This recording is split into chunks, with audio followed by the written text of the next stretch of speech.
Cześć, witam w kolejnym podcaście First Class English, gdzie czytam bajki braci Grimm. Dzisiejsza bajka to Oh, if I could but shiver.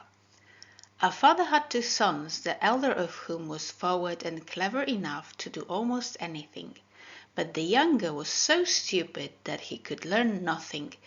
And when the people saw him, they said, "Will thy father still keep thee as a burden to him?" So if anything was to be done, the elder had all the times to do it. But sometimes the father would call him to fetch something in the dead of night, and perhaps the way led through the churchyard or by a dismal place, and then he used to answer, "No, father, I cannot go there, I'm afraid," for he was a coward. Or sometimes of an evening tales were told by the fireside which made one shudder, and the listeners exclaimed, "Oh, it makes us shiver." In a corner, meanwhile, sat the younger son, listening, but he could not comprehend what was said, and he thought, "They say continually of, oh, it makes us shiver. It makes us shiver, but perhaps shivering is an art which I cannot understand." One day, however, his father said to him, "Do you hear? You there in the corner? You are growing stout and big. You must learn some trade to get your living by. Do you see how your brother works? But as for you, you're not worth mold and hops." "Oh, father," answered he, "I would willingly learn something. When shall I begin? I want to know what shivering means, for of that I can understand nothing."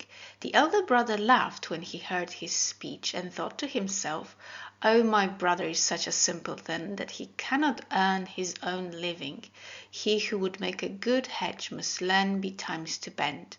But the father sighed and said, "What shivering means you may learn soon enough, but you will never get your bread by that." Soon after, the parish sexton came in for a gossip, so the father told him his troubles, and how that his younger son was such a simpleton that he knew nothing and could learn nothing. "Just fancy, when I asked him how he intended to earn his bread, he desired to learn what shivering meant."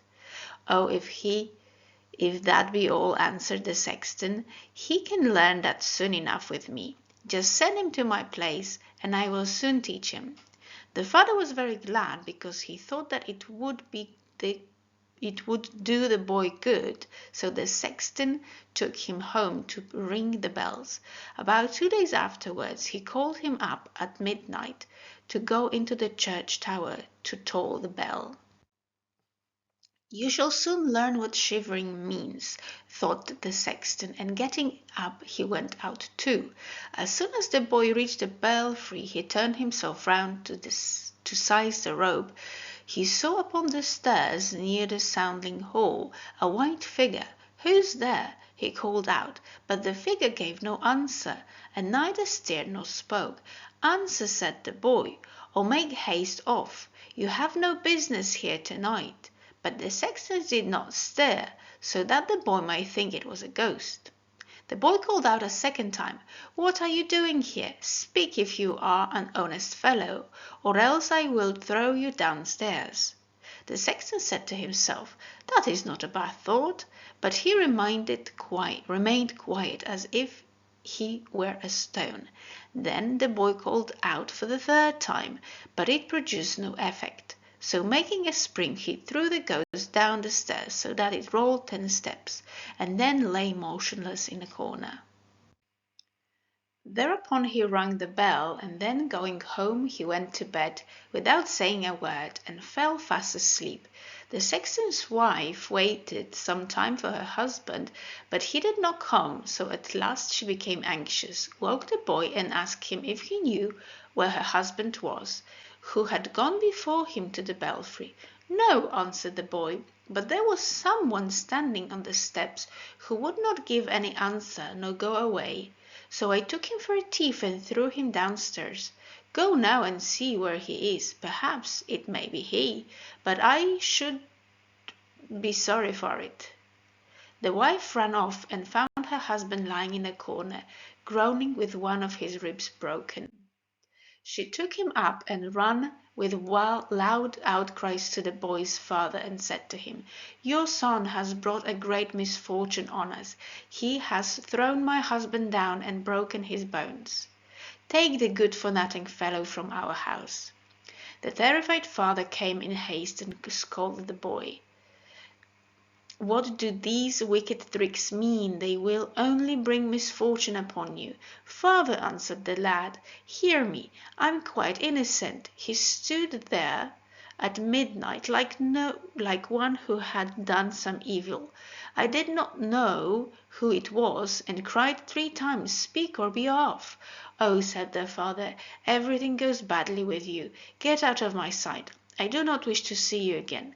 "Yes, father, willingly wait. But one day, when I will go out and learn what shivering means, that I may at least understand one business which will support me." "Learn what you will," replied the father. "All is same to me. Here are $50. Go forth with them into the world, and tell no man whence you came or who your father is, for I am ashamed of you." "Yes, father, as you wish, but if you desire nothing else, I shall esteem that very lightly." As soon as day broke, the youth put his $50 into a knapsack and went out upon the high road, saying continually, "Oh, if I could but shiver." Presently a man came up, who heard the boy talking to himself, and as they were just passing the place where the gallows stood, the man said, "Do you see, there is the tree where 7 fellows have married the hempen maid, and now swing to and fro. Sit yourself down there and wait till midnight, and then you will know what it is to shiver." "Oh, if that be all," answered the boy, "I can very easily do that. But if I learn so speedily what shivering is, then you shall have my $50, if you came again in the morning." Then the boy went to the gallows, sat down and waited for evening, and as he felt cold he made a fire, but about midnight the wind blew so sharp that in spite of the fire he could not keep himself warm. The wind blew the bodies against one another so that they swung backwards and forwards, and he thought, "If I am cold here below by the fire, how must they freeze above?" So his compassion was excited, and contriving a ladder, he mounted and unloosened them one after another. He thought he brought down all 7.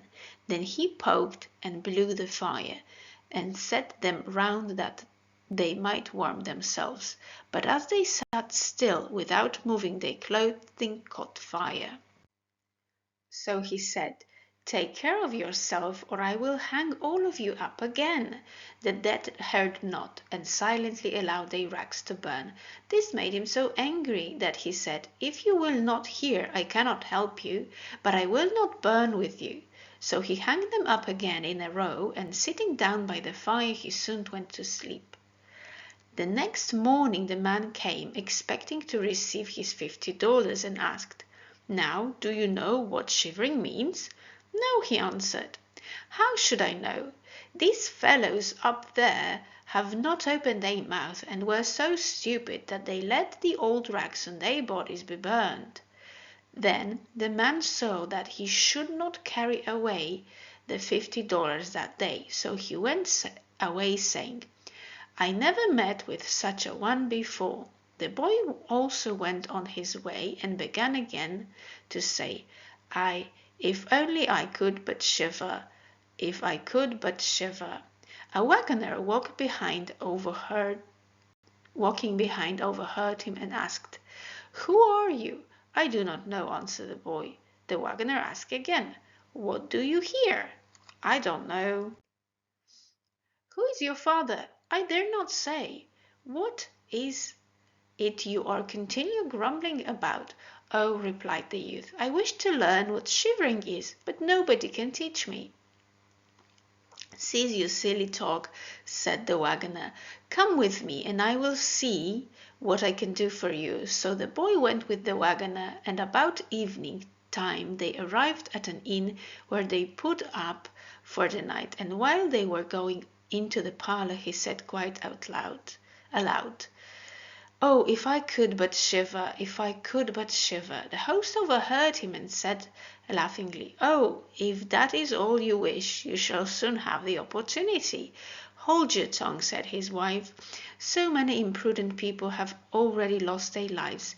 If it were a shame and sin to such beautiful eyes that they should not see the light again." But the youth said, "If it were ever so difficult, I would at once learn it. For that reason I left home." And he never let the host have any peace till he told him that not far off stood an enchanted castle, where any one might soon learn to shiver if he would watch there 3 nights. The king had promised his daughter in marriage to whoever would venture, and she was the most beautiful young lady that the sun ever shone upon. And he further told him that inside the castle there was an immense amount of treasure guarded by evil spirits, enough to make anyone free and turn a poor man into a very rich one. Many, he added, had already ventured into the castle, but no one had ever come out again. The next morning this youth went to the king and said, "If you will allow me, I wish to watch 3 nights in the enchanted castle." The king looked at him, and because his appearance pleased him, he said, "You may make 3 requests, but they must be inanimate things you ask for, and such as you can take with you into the castle." So the youth asked for fire, a lathe, and a cutting board. The king let him take these things by day into the castle, and when it was evening the youth went in and made himself a bright fire in one of the rooms, and placing his cutting board and knife near it, he sat down upon his lathe. "Ay, if I could but shiver," said he, "but even here I shall never learn." At midnight he got up to stir the fire, and as he poked it, there shrieked suddenly in one corner, "Meow, meow, how cold I am!" "You simpleton!" he exclaimed, "what are you shrieking for? If you are so cold, come and sit down by the fire and warm yourself." As he was speaking, 2 great black cats sprang up to him with an immense jump and sat down on one on each side, looking at him quite wildly with their fiery eyes. When they had warmed themselves for a little while, they said, "Comrade, shall we have a game of cards?" "Certainly," he replied, "but let me see your paws first." So they stretched out their paws, and he said, "Oh, what long nails you have got! Wait a bit, I must cut them off first." And so saying, he caught them up by the necks and put them on his board and screwed their feet down. "Since I have seen what you are about, I have lost my relish for a game at cards," said he, and instantly killing them, threw them away into the water. But no sooner had he quieted these 2 and thought of sitting down again by his fire, there came out of every hole and corner black cats and black dogs with glowing chains, continuing more and more, so that he could not hide himself. They howled fearfully and jumped upon his fire and scattered it about as if they would extinguish it. He looked on quietly for some time, but at last, getting angry, he took up his knife and called out, "Away with you, you vagabonds!" and chased them about until a part ran off, and the rest he killed and threw into the pond. As soon as he returned, he blew up the sparks of his fire again and warmed himself, and while he sat his eyes began to feel very heavy, and he wished to go to sleep. So looking around, he saw a great bed in one corner, in which he lay down, but no sooner had he closed his eyes than the bed began to move of itself and travelled all round the castle. "Just so," said he, "only better still," whereupon the bed galloped away as if 6 horses pulled it up and down steps and stairs, until at last all at once it overset, bottom upwards, and lay upon him like a mountain. But Up he got, threw the pillows and mattress into the air, and saying, "Now who wishes my travel," laid himself down by the fire and slept till day broke. In the morning the king came, and seeing the youth lying on the ground, he thought that the spectres had killed him, and that he was dead. So he said, "It is a great misfortune that the finest men are thus killed." But the youth, hearing this, sprang up, saying, "It is not come to that with me yet." The king was much astonished, but very glad, and asked him how he had fared. Very well," replied he. As one night has passed, so also may the other too." Soon after he met his landlord, who opened his eyes when he saw him. "I never thought to see you alive again," said he. "Have you learned now what shivering means?" "No," said he, "it is all for no use. Oh, if any one would but tell me." The second night he went up again into the castle, and sitting down by the fire, began his old song, "If I could but shiver." When midnight came, a ringing and a rattling noise was heard, gentle at first, and louder by degrees. Then there was a pause, and presently, with a loud outcry, half a man's body came down the chimney and fell at his feet. "Hola!" he exclaimed. "Only half a man?" answered that ringing. "That is too little." Then the ringing began afresh, and a roaring and howling was heard, and the other half fell down. "Wait a bit," said he, "I will poke up the fire first." When he had done so and looked around again, the two pieces had joined themselves together, and an ugly man was sitting in his place. "I did not bargain for that," said the youth. "The bench is mine." The man tried to push him away, but the youth would not let him, and giving him a violent push, sat himself down in his old place. Presently more men fell down the chimney one after the other, who brought 9 tight bones and 2 skulls, which they set up, and then they began to play at 9 pipes. At this the youth wished also to play, so he asked whether he might join them. "Yes, if you have money." "Money enough," he replied, "but your balls are not quite round." So saying, he took up the skulls, and placing them on his load, turned them round. "Oh, now you will roll well," said he. "Hola, now we will go at it merrily." So he played with them and lost some of his money, but as it struck 12 everything disappeared. Then he lay down and went to sleep quietly. On the morrow the king came for news, and asked him how he fared this time. "I have been playing 9 pins," he replied, "and lost a couple of dollars." "Have you not shivered?" "No, I have enjoyed myself very much, but I wish some one would teach me that." On the third night he sat down again on his bench, saying in great vexation, "Oh, if I could only shiver." When it grew late, 6 tall men came in bearing a coffin between them. "Oh, oh," said he, "that is surely my little cousin who died 2 days ago." And beckoning this with his finger, he called, "Come, little cousin, come." The men set down the coffin upon the ground, and he went up and took off the lid, and there lay a dead man within, and as he felt the face, it was as cold as ice. "Stop a moment," he cried, "I will warm it in a trice."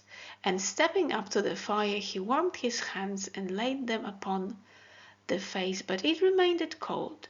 So he took up the body, and sitting down by the fire, he laid it on his lap, and rushed by the arms, that the blood might circulate again. But all this was of no avail, and he thought to himself, "If 2 lie in a bed together, they warm each other." So he put the body in the bed, and covering it up, laid himself down by its side.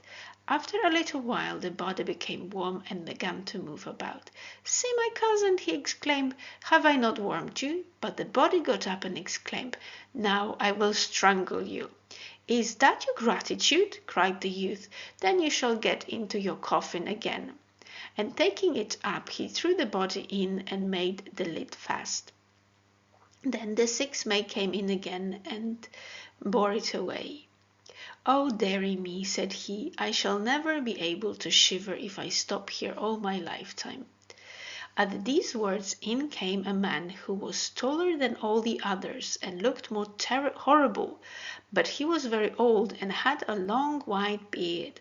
"Oh, you wretch!" he exclaimed, "now thou shalt learn what shivering means, for thou shalt die."